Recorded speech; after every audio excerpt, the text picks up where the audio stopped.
Hey, what's up, peeps? Lo mío. Sit down, sit down, sit down and take a seat. Que lo que.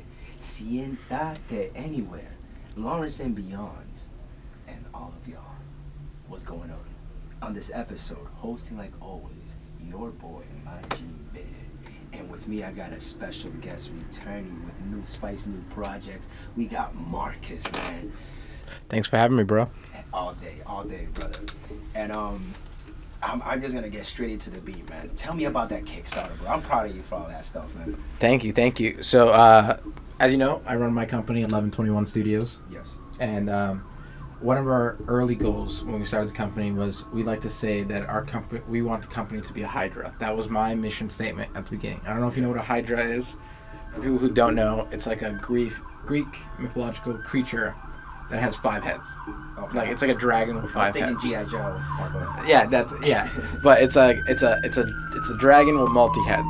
And the way we wanted to apply that to business was we want to be able to create a company that doesn't solely rely on video, which is our main source of income. Well, hold on, Marcus. Like the cops are just having a field day, right? They're having it's what makes the podcast. Yeah, it's that Lawrence flavor right there. That Lawrence, that Lawrence ad-lib. Trust me, I've shot here illegally several times on the street, and I know when a cop comes by and you just wait it out for like 10 minutes as they drive by nonstop. Okay, now continue, Marcus. So to backtrack a little bit, so the idea, our business model was Hydra. So it's like we started off as a video production company. That's what I went to college for. That's what my business partners went to college for, and a lot of people in the idea was, well, first off, we wanted to start the company I started the company to help people like myself. So I went to college in Boston, Suffolk University, and I did the study abroad. I met a lot of people from around the world. Yeah. There's a shitty rule in the United States. Which one of the many? It's an immigration law that says that a visa student from another country, if they don't have a job in their profession, like their college degree, within 6 months of graduating, they get deported from the country. So a lot of my friends were foreign exchange students from Spain, from China, wherever, and it's really hard to get a job, like a steady job in the filmmaking world. Yeah. So the idea was like, hey, let's start a company. We can hire people like them to work for us for a period of time, and that helps them with their visa thing. They get paid 1089s. They get the whole taxes, everything in there, and they get a steady paycheck. So that's the initial start. We were able to help a few people even graduate college, like they worked as interns, stuff like that. So we just hit our 2nd or 3rd anniversary this past May.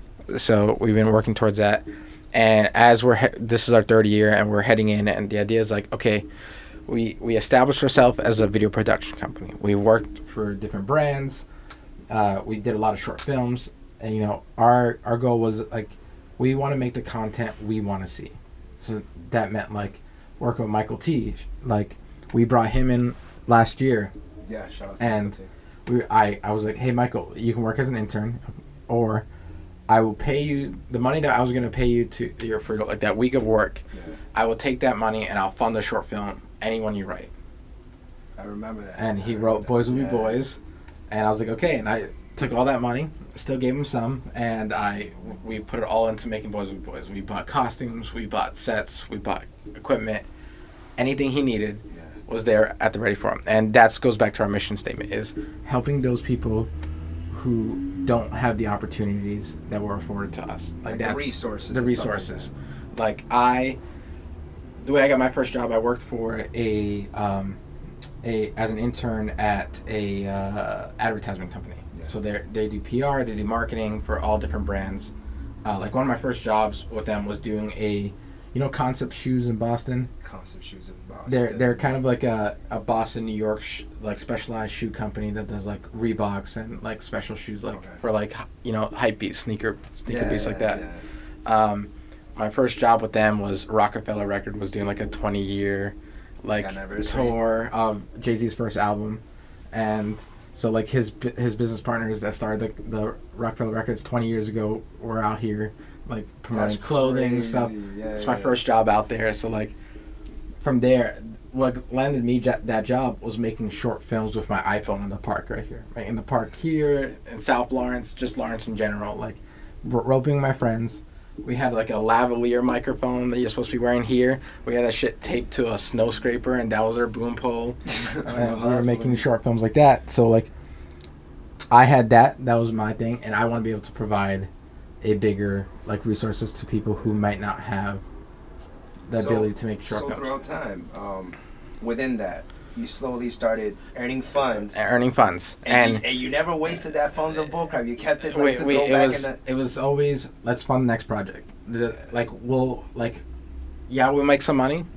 We're going to spend more money than we make. But the idea is, like, Michael T gets to make a film. I get to make a film. My best friends get to make films. Everyone gets to make some project. But it all comes back to that the Hydra business model. It's like, okay, we've been making short films. We've been making content. COVID hits. Like, so now that accelerates all our plans a year ahead. Yeah. Because we're like, okay, we're not going to be able to get the video projects we need to make enough money this year. How do we find a second revenue stream? And talking with one of my former professors, he taught, like, producing, stuff like that. You guys can still keep in touch? Yeah. Cool. And he was like, okay, you have content, and your content, your content doesn't make money on its own. It leads to making money. You get what I mean? The short films we make, the stuff like that, leads to us getting jobs for, like, major companies. I'm doing a big job for a certain college right now that I can't talk about on the A stuff, but it's like they saw something I made for fun with my friends, and that's what led to a job that pays several $1,000s for, like, they could see that basically like a nice resume. Yeah, exactly. Yeah. So we were like, okay, COVID's hitting. We can't do much work. What are we going to do to pivot? And so our Hydra model hits a year or two early. So we're like, okay, podcasts. That's absolutely a way to make money. Facts. Sponsorships, Facts. Anything like that. So we are launching a narrative podcast called the Evergreen Tapes. And it's a horror supernatural podcast about a girl named Caroline Mora. Oh, there's her main character. Yeah. She's Caroline Mora, and she is like a journalist, podcaster who moves back to her hometown of Evergreen, where, like, kind of think of the Twilight Zone happens in her hometown. So the idea is that through her and her recordings with her iPhones, we're going to hear her explorations of the city and the weird shit that happens there. So, like, in the first episode, her and a truck driver go hunting like a monster in the woods. Like, that's the first episode. And you'll hear everything that's in a short film. So the Foley, which is like the sounds of cops or like the leaves rattling or shotguns. Oh, so you guys are really specific. You really have all those signs. Like, we're in the studio, like, making scratch noises, making, like, crunching of leaves, like, getting all that audio tracks. The falls here, get your leaves. We're doing all that. We're putting music, so we're going to use music from local people and from other people around the country. And it's all going to be mixed together so you'll just be listening to one of our films. So that's a way to still give the people who do that stuff for us regularly in our films jobs in the pandemic. You know what I mean? Yeah. It's a way to... We have a full writer's room, which is cool. We have about, like, 4 to 5 writers, each of them writing their own episodes. Like, it's really cool. And it's like everyone is tasked with a certain number of episode, or you guys look at every single episode? So we started with a meeting. I pitched the idea first to my friend Nick Coronas, fantastic writer, especially in horror. And we worked together. We went to college together. We worked together for a couple years now. And he's our head writer for the show. So I work as a producer, editor kind of thing, and showrunner. And then he's our head writer. So he is like, okay, here's our ideas. We all each pitch an episode. And then from there, Nick and I will choose the episode, and that person will go back and write like a 20 to 25 page script. Okay. And then we'll go through the whole process of the writer's room, making sure we're getting all those, minute details down, continuing continuity. And getting that down, and that was one of the first ways we decided to pivot. So we're in the process of making season 1 right now. Season 1 will be like 6 to 7 episodes. And you guys are quota influenced, or if it feels like it's done, it's done. Let's move on. We're gonna see. Right now, it's season 1. The big mystery is, where is Caroline Mora? Like, the main character you're gonna listen through the entire show has gone missing because of what she's done. So you're hearing tapes that someone's found. Like hollow tapes from Fallout or something like that. You're going to hear tapes someone found, and has been secretly uploading it. We don't know who that is. Oh shit. And it'll we'll get to the season finale and you'll see what happened. Okay. So we'll see what happens after that. Like, that's our big mystery, and we're like, how do we top that? And that's the fun part of a writer's room. You can sit down with 5-6 other creative people, and for hours you just sit there breaking it down. Are you always willing to accept different writers, hear Always. writer skill, see where they're at? Always. The door is always open for any creative person to come into 1121 as a freelancer, as an intern, if they just want to learn. Like, that's a big thing. Like, I don't think there's enough, especially in the video creative department, I don't think there's enough of resources in Lawrence or just in the general area. So, like, someone wants to come in and just learn how to set up lights at a shoot when COVID's done. That's something we're okay with teaching. That's like, right, and that's the same thing with this. It's like, good. I just got this. I just got one more thing I wanted to plug in there. So you were talking about that, especially 1121. I remember, since we're in school season, right? Don't you have a system with credits set up through 1121? Yes. So if you're go to an accredited college, like I went to Suffolk University, and some of our interns did too, NECO, depending on what your major is, if it's in communications and what the Department of Communications, you can speak with your advisor. And if you work for 16 hours a week with us, editing scripts, editing podcasts, you can earn a full class credit working with us. You heard that, guys? Get on it. So. Yeah. So Michael, I'm sorry that I interrupted you. No worries. But yeah, it's like we want to build a structure where someone can come in and learn whatever that we can offer to teach. So do the Hydras have masks? All of them? There's 5 heads. There's 2 heads I can't talk about because they're still in a year of development. But the 3rd head was a childhood dream of mine, which is making comic books. Okay. So I grew up buying, reading, collecting comics for years. I stopped for a while, and then I came back during high school, and it is the deep end. So the comics, how do you know you got a good comic, a whack comic? Like, what is? Because I feel they're the obvious heroes that we know. Yeah, those are obvious comics. But how do you really distinguish a comic and yo, this is good? This you might not know about this. You know what? For me, I like to say, and it's a common saying, especially in the comic book industry now, comics are for everyone.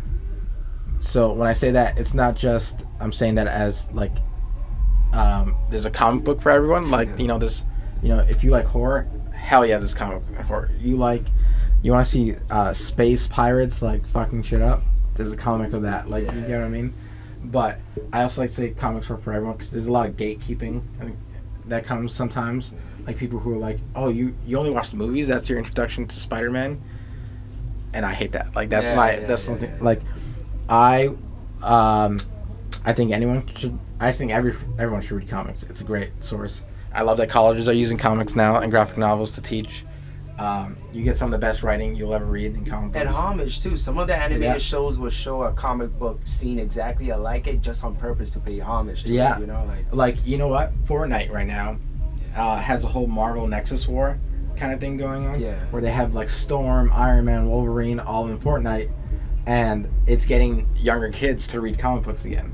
Word. Like they did a tie-in comic book with the game, and you can read about how Thor ended up in Fortnite, and it's really cool because it's like you're getting people back into it. Because that's not bad. It's rare right now to be a comic book fan, in my opinion. So that's a great. That's crazy. It's rare to find someone, especially in Lawrence, like that likes comic books. Yeah. But at the same time, we're living. Look at the music outside. I'm sorry, but you hear it's it, right? Okay. we live in the age of comics essentially. Like half of the movie market is a comic book related movie. That's like some people don't even know. Like I don't know if you've seen The Old Guard on Netflix, like the one with Charlize Theron. Yeah. That's a comic book. Like that's crazy. And everyone just saw it as like an action movie, like with fantasy anime, but it's like a comic. Ant-Man, all that stuff before they even include into the universe, all that rare stuff. You a lot of people only know like the DC and Marvel, but there's like whole universes. Spawn's an Image book. Image is like is a company where basically in the 90s the 6 top artists at DC. They were making Jim Lee, who runs DC now, he's the publisher. He was part of that group at Marvel. He still holds the record for the most selling comic of all time, which is 8 million copies for X-Men #1 in 1992. They decided to say fuck Marvel. They literally went to Marvel's office, it's the 6 of them, the top artists there, the guy who made Spawn, all of them, and said, "Hey, we're not working for you. We quit." And they went and they started their own company, and they all published together on their Image, and that's what Image is today. You and anyone in here can come up with a 10-page, like come up with a comic, come up with 10 pages, send it off, and if they like it, they'll publish the book for you. That's badass. They'll take a percentage off the top to publish the book, and then you'll get after. Precision. Yeah. The only problem is that so many people want to make comics that it gets to the point where you may never get the response back from companies like that. So it takes us to the third hydro was I wanted to make my own comic book. Yeah. And when you want to do that, you know, it costs money. It's like you at the same time it might not cost you money. If you can draw to your liking, like if you can write, you can draw, like color, whatever you want to do, you can just do it yourself. Like I do my own comics too. But I also have to think of it like a business. Like I'm spending thousands of dollars for someone else to draw this book. Is someone going to buy the book? And that's where the Kickstarter came in. It's like I've spent my book is called Deadly Living. Okay. It's the best way to describe it that someone else pitched to me is a log line of what if the X-Men existed in the world of Harry Potter? What if the X-Men existed? That's pretty interesting. So the book focuses around a core group of people, specifically one girl named Connie, who's the daughter of the mayor of a fictional version of Lawrence. Yeah.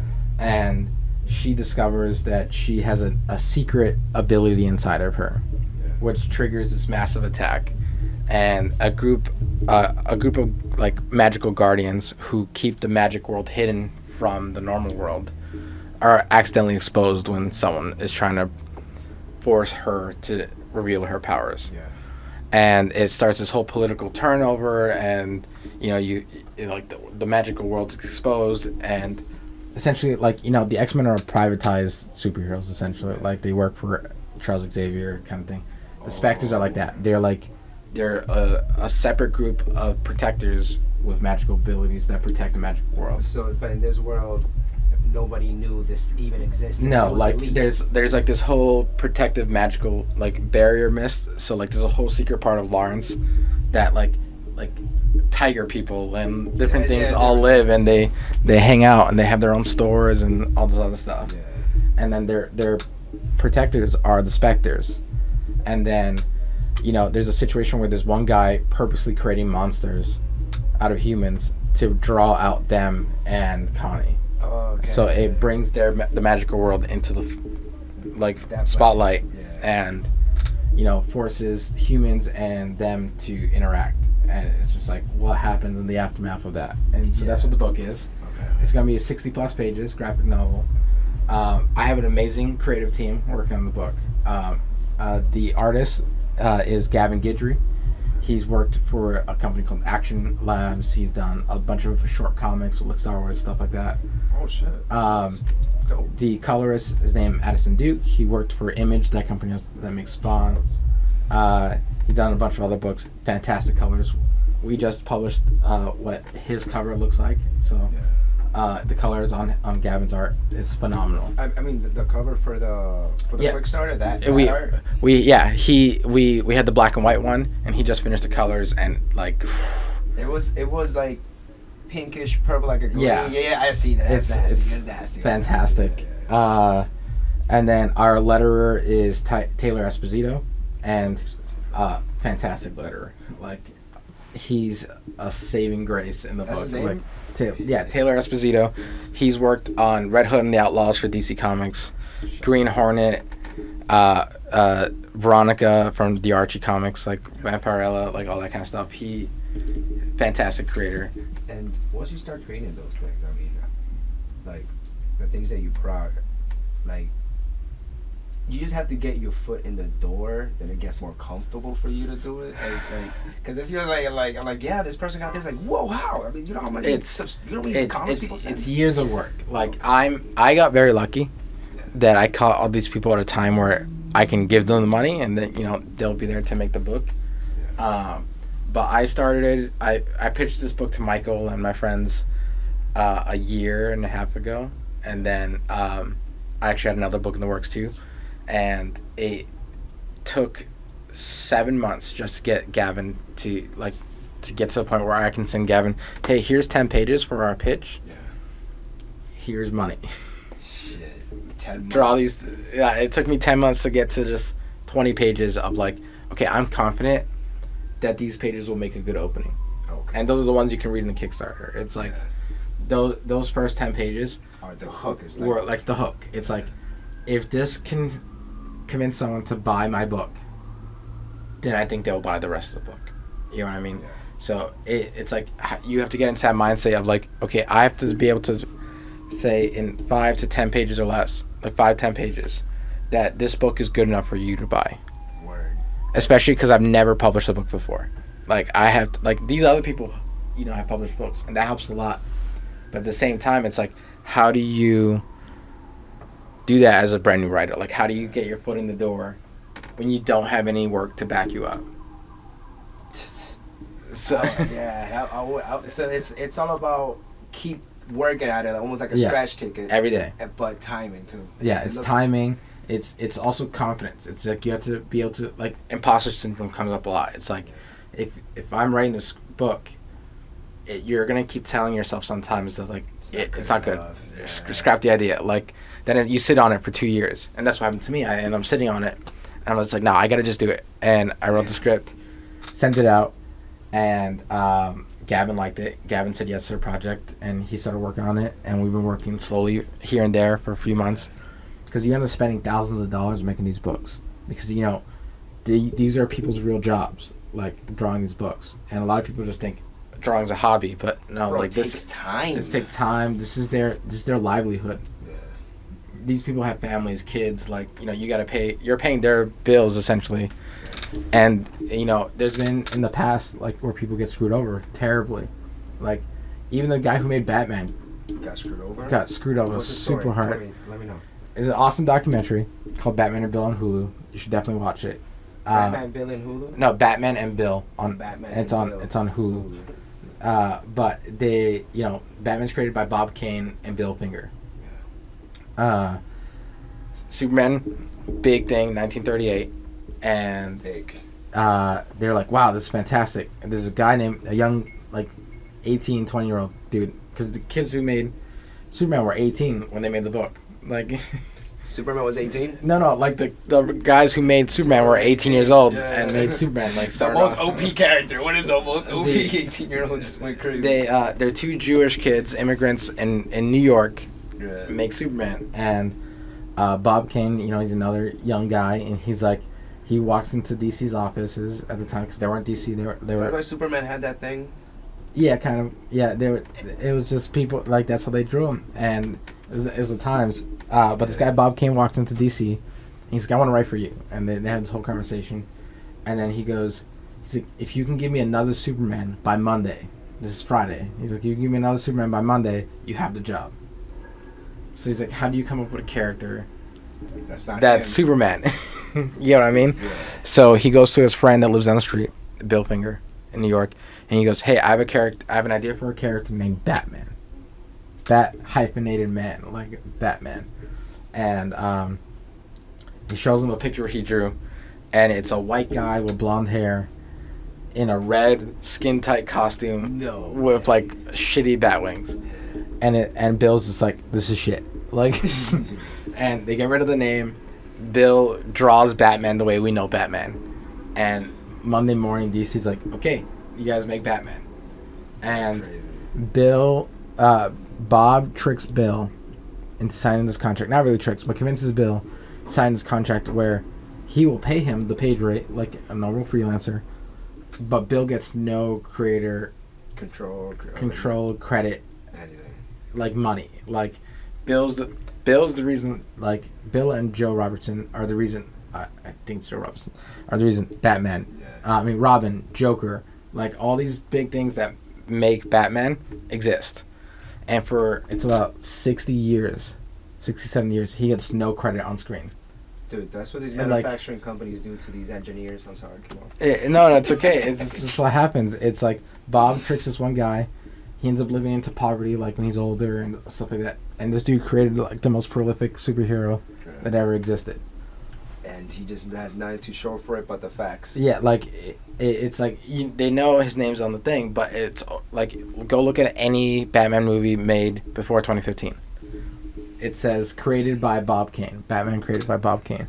It isn't until the documentary comes out and people like really mind it on that side that you really get. Then Bill starts getting credit as also creating Batman. Because now they can't hide it. Now everybody knows the dirty truth, you know, and it's... And there's a bunch of legal things. So, like, Batman vs. Superman was the first movie to have Bill Finger's name on it, and Gotham's the first TV show to have Bill Finger's. Shout-outs. Yeah. Gotham's a great show. I love Gotham.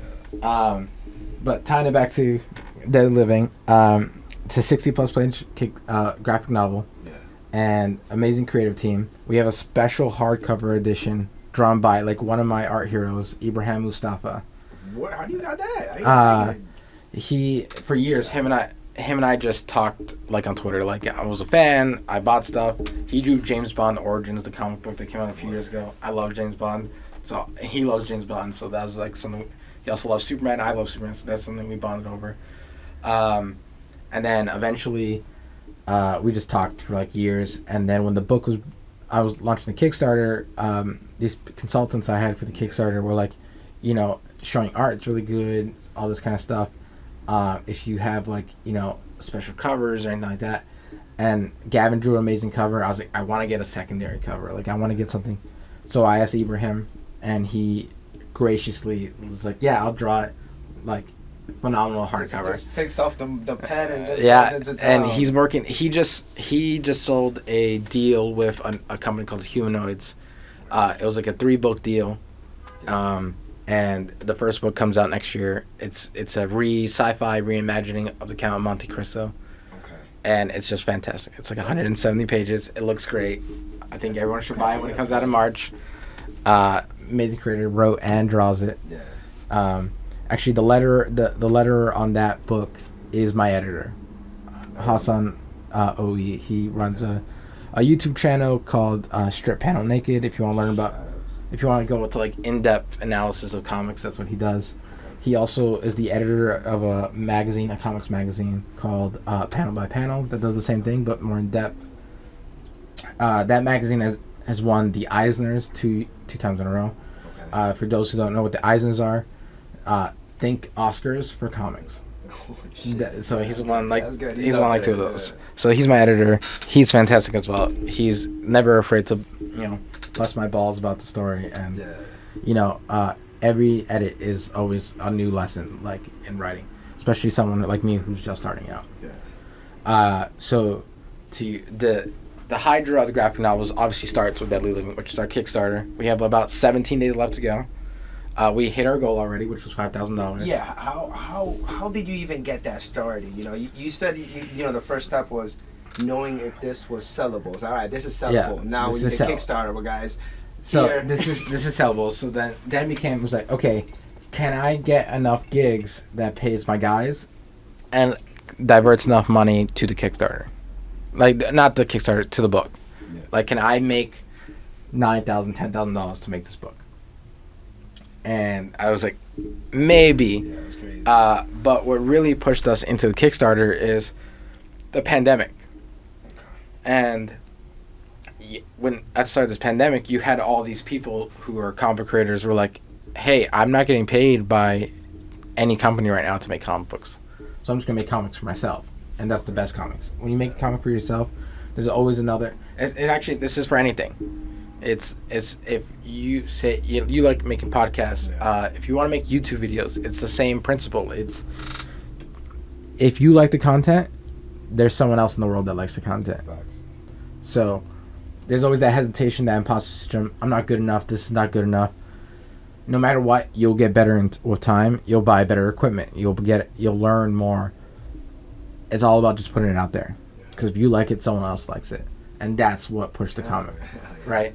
So you had this influx of Kickstarters and backings, and everybody started doing Kickstarter like at the pandemic because everyone started making books, and it's people want to buy the books, and I back like 20 fucking books on Kickstarter, like all $30-$40. I'm like, damn, I'm like ruining my wallet, but it's all these amazing people like making amazing books, like there's a book called Project Starless Daydream by Frankie White, and the idea is he brought together 30 artists to draw like 1 to 2 pages in a book, and the best log line, it's the mech anime you wish existed.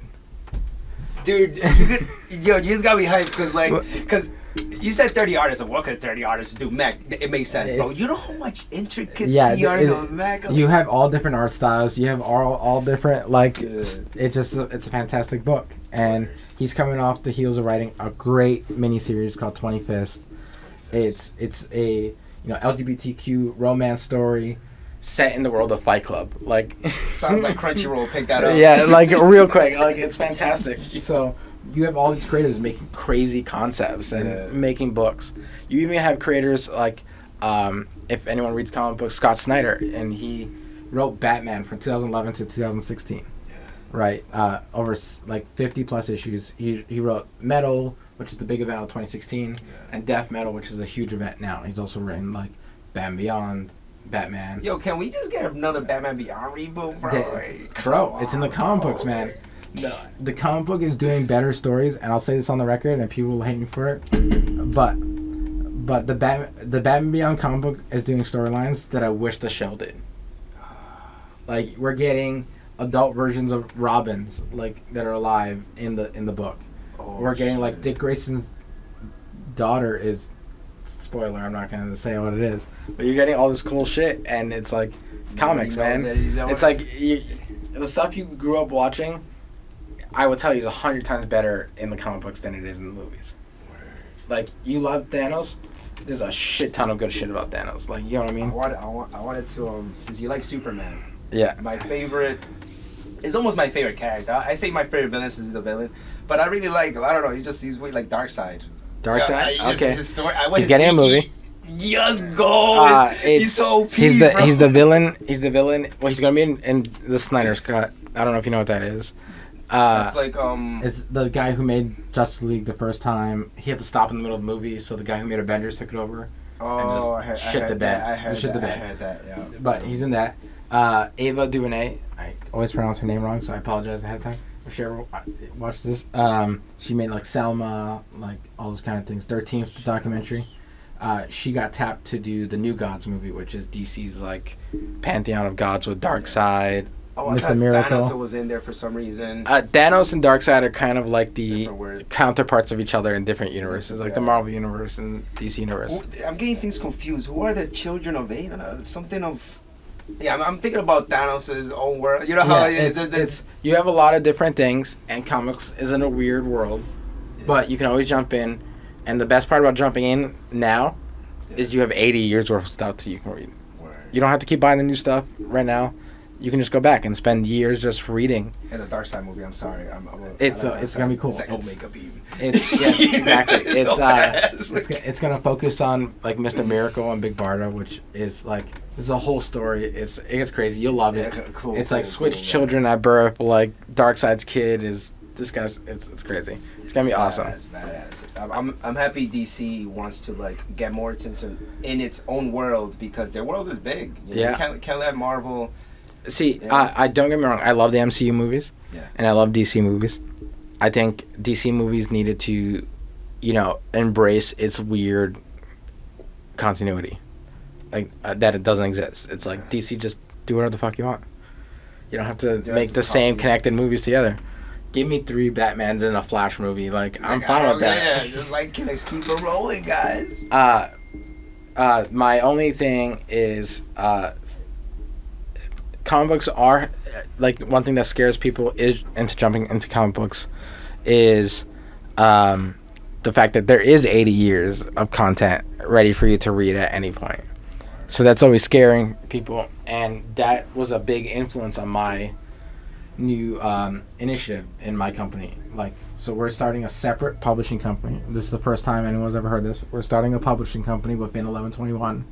Yeah. And our goal is to publish what I like to call, which is like a cool term, a graphic novella. Graphic novella, okay. Yeah. Okay. So novellas and novels and stuff like that. So you have your typical novel. It's like 150 to 300 pages, right? Typical novel. A novella is something that's between 60 and 100 pages of a novel. Like it's a small story. It's not a full novel, but it's enough of a story that it makes sense now. Yeah. Because on TV they had shorter words, smaller stories, so they had more action. They had to look pretty. They had to smack each other. Yeah. That's a different thing. You're like, I don't know how those shows do it. They fucking, there's a new episode every day, so they shoot like 3 a week, and I'm just like, I would die. She like, so our idea for the graphic novella is, let's make stories that are easy to jump into. Okay. So graphic novels are always great to jump into because it's one book, 144 pages. Some people can speed read through that, and that's fine with them. Some people, that takes them like weeks to read the whole 144 pages. So for us, we were like, okay, what's a way to make this cost effective for us, where the publishing is like a third head of the company, at the same time that we're making podcasts, that we have to fund podcasts, we have to fund films, like, we don't make that much money, so like, how do we, move that stuff around? So the idea is 40 to 80 page graphic novels. You'll be able to sit down and 1 or 2 reads, read the whole thing, and basically give creators a chance to make the stories they want to tell in a shorter format that's easier for the average reader to jump into. And with all this that you have going around and all these different type of resources, all under the 1121 Studios, that's like, so they just hit up that page and they could get to you. Yeah, it's right now it's focused on our video production stuff, but you could go and hit that contact button, send me an email anytime. Yeah. The idea is essentially that we want to make stories for everybody. Word. So we're in the talks with some writers writing some great stuff, and that's a big thing. It's like a lot of the books that we have, I'm partnered with a lot of great people, but it's a lot of me writing or me drawing and writing or stuff like that, which is fine. Like, saves me money in the long run. Yeah. But as a company, you have to. You have so many other different positions that you need perspectives. Like, you also need to have shifting perspectives. Like, it can't be just me that's writing the stories, and that's what. And I learned that when we made films. We still make films, but when we were making short films, it's a lot of times it was me writing it, and we'd give other people a chance to direct besides myself. But even then, it was still me writing the stories. It was still my tone. In my things, and yes, I'm paying for it, so that's okay. But at the same time, it's like we want other voices, so that's what we brought people like Michael T. and a couple other people, just like it was different perspectives, different flavors, different styles, and that's what we have to do to the the graphic novels. So we have. I can't give too much because we're having an official announcement in October for the books. So by 2021, we'll have a wave 1. That'll have like 3 to 4 books, 3 to 4 graphic novels that drop every 3 months. So very quickly, just because I feel you're way too humble. I feel like you got that Kickstarter funding like in 2 days, dude. How long was the original time when you started it till you got the funding? It was like 6 days. Dude, he got 5 to 6 G's in 6 days, bro. Because how you work, you put in the work. You should have support. We're in the lull right now. Like, we're about 12 days in, so we're still at 5,000. Actually, I can tell you right now. Marcus, man. Knocking his jogger on nonchalantly, man. Yeah, it's all right. Let's see. So, sorry for pulling out the phone in the podcast. It's all right, brother. We're about to get to the shout-outs anyways. You're a busy man. So we are currently at 84 backers. 84 backers. So, like, that blows my mind. Even the 84 different people. 84 different people. Like, actually, you know what blew my mind? I was gonna bring it up, and then we sidetracked. Scott Snyder, the guy who wrote Batman for 5 years, has backed the book. Like, that was like a moment for me that blew my mind. Like like a guy that I like loved for years. I still love it. I still buy his books. Yeah. Like, he not only just bought it, right? He bought a hardcover. Like, that is kind of like that thing that beats the imposter syndrome. It's like, I already had 70 people buying the book, but at the end of the day, it was just like that cherry on top right there. Like, right? Like, I gotta keep going. I gotta go. Yeah. So we have a lot of cool stuff planned. Yeah, so right now we're at $5,785. We have 17 days left. Yeah. The hope is we hit $7,000. Okay. 7,000 helps me pay other stuff and get it done quicker. Yeah. But we also have cool stretch goals so that if we already hit our goal. So right now we have, I think, 2 cameo tiers. So if you pay $75, you get the digital edition of the book. You get the soft cover edition with the Gavin cover. You get a print by Gavin. You get the hardcover, so you get 3 versions of the book with different covers, different art. There's value. There's Gavin still, there's value in this. And then with the $70 one, you also get drawn into the book. So like it's like you. Dude, 80 people already like where we only have 5 spots for that, so we only have 2. We just dropped that last week, so it's just like.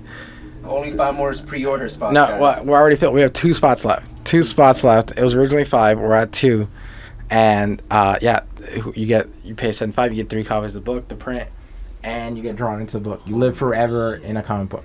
I'm sorry, guys. By the time you see this, those spots will be gone. If they're not, then I'm my good friend. Thank you. So our stretch goals for the Kickstarter is also that we're going to do, if we hit 6,500, we're doing special postcard trading cards. So it's going to have like, you got to pick for which character you like. So like one of our main characters, Jesse, he's a, like a werewolf. But instead of being a werewolf, he's a shapeshifter of a griffin. A griffin is a half lion. Like half lion, half hawk. Yeah. So he grows into a gigantic, griffin, and he has wings, and he's on all the covers. You get him, you get his stats, and then we're bringing in a special artist to draw cool. The stats are a whole different math. You have to bring in a whole different. It's like what powers does it have? Think of like Pokemon cards. It's like we're making big Pokemon cards for people like of any character. And then that's a 6,500. So if we hit that, every person who bought a physical copy of the book gets a free trading card. If we hit 8,000, everyone that buys a copy gets the trading cards, and we get patches for like your jackets, your backpacks, all that kind of stuff. Are you guys planning to do some limited edition stuff since you guys might release more? Yes. Depending on how high we get, we have a secret third stretch goal for 10 to 11,000 that we haven't talked about yet. It's another version of the book that you can swap out for your version. Oh, shit. And the hope is to make an artist edition. So some people just like seeing the art. So it's going to be an oversized version of the book. It's going to be in black and white, printed the same size as the art that was drawn on. Dude, that's cool. That's cool. So if we hit 10, 11,000, that's like cool. the goal for that. Shit. And you heard it here. And Marcus, do you have any shout-outs? I felt like everybody that you love was out there, man. I was saying to shout out my girlfriend. She's been super supportive. Emily, I love you. Like thanks for letting him come. Yeah, thanks for letting me come. Also, she, has been super supportive through this whole thing. Like, we rent an apartment. I'm still paying my bills, but like, this is a big investment that you gotta do. She's holding you down. Yeah. Man. So she's been super supportive with that. My parents, her parents, super supportive with the whole book. And essentially, I just want to shout out people who are making books with us, like Gavin, Taylor, Addison, Nassan, right, and all the future creators that we haven't announced yet. That you'll see some cool stuff. Hell yeah, man. Something for everybody. Yo, thanks for coming, Marcus. I know it's a little clammy and shit. No worries. But the last thing I'm gonna leave off on is not only do you have to make content, but make sure you have a product as a creative. That's the biggest advice that I can give, like not only making films now, but making comics and podcasts. At the end of the day, you're making content, but this is a business. This is a livelihood. And if you were to give me a construction criticism out of the top of your head, what would you tell me right now? Like out of your head, what even does it? I think it relates back to the product. It's like, how do you make this something that you can survive on for the next 5 years? Okay. Like no other job, no thing. Think of it's this advice called the 10x rule, right? If you have to make $100 today, how do you make $1,000 today?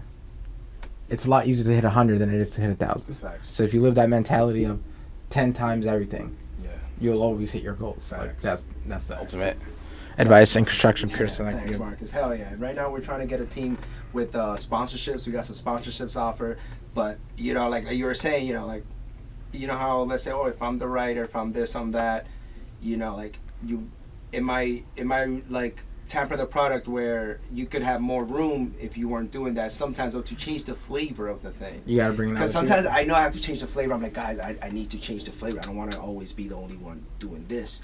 Maybe I could work out on the background stuff with some of y'all over here. You know, vice versa, and stuff like that. And right now we're trying to gather enough resources to have somebody handle the sponsorship link stuff, so we can start, monetizing the podcast that way. Exactly. And stuff. Right now, I make COVID friendly masks. We test them. We open the 3M design, and we made our own design with cloth and stuff like that. I understand people have their own biases with the cloth ones, but they are washable, oxygen go. But back to the main point, I use that to monetize the podcast too.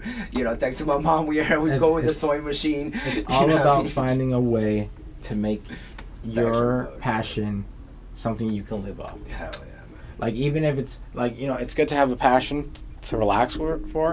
That's like, for me, that's making stuff in 3D. Like, that's my favorite thing to do. That's how I unwind. But it's also cool to make the stuff you love to do, profitable. That is a fact. Like, that is a fact. So that you're happy. Like, that's the only reason to be here is to be happy. And you need a little bit of money for happiness. Even though you really do. All right, Marcus. All right, thank you.